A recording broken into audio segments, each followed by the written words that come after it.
নাহমাদুহু ওয়া নুসাল্লি আলা রাসূলিহিল কারীম, আম্মা বা'দ। সম্মানিত ফেসবুক বন্ধুরা, আশা করি সবাই ভালো আছেন।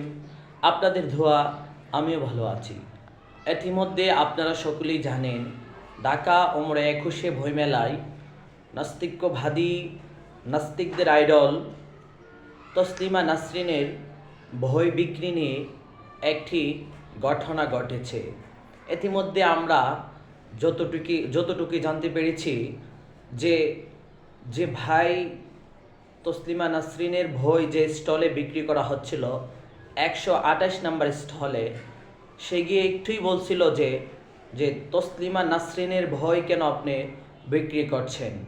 কারণ তসলিমা নাসরিনকে আপনাদেরকে জানতে হবে, সে একজন ইসলাম বিরোধী, সে একজন প্রতিটা মুসলমানদের কলিজায় আঘাত করেছে।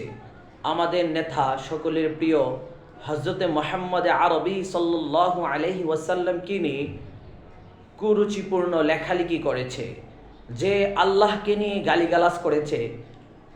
সেই নাস্তিকের ভয় কিভাবে বাংলাদেশে বিক্রি হতে পারে, সেই প্রতিবাদ জানানোর কারণে সেই ভাইয়ের উপরে তাপ্পুর মারা হয়েছে।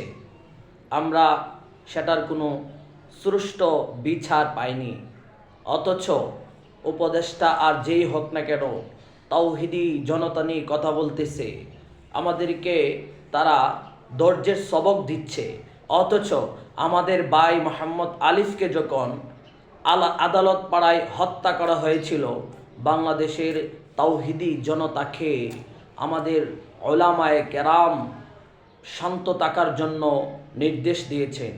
যখন বাংলাদেশ স্বাধীন হয়েছিল, ১৬ বছর পর যেই ফ্যাসিস্ট সরকার আমাদের মাথার উপর থেকে চলে গেছিল, তখন বাংলাদেশের তাওহিদি জনতা বাংলাদেশের প্রতিটা মন্দিরে মন্দিরে পাহারাদারি করছিল। আজ তোমরা আমাদের সুশীলগিরি শিখাও, আজ তোমরা আমাদেরকে ধৈর্যের সবক দাও। আমরা স্পষ্ট বলতে চাই, যেই কিনা তাওহিদি জনতাকে নিয়ে টল করেছে, তুচ্ছ তাচ্ছিল্য করেছে, অতি দ্রুতই জনতার সামনে তাকে ক্ষমা চাইতে হবে।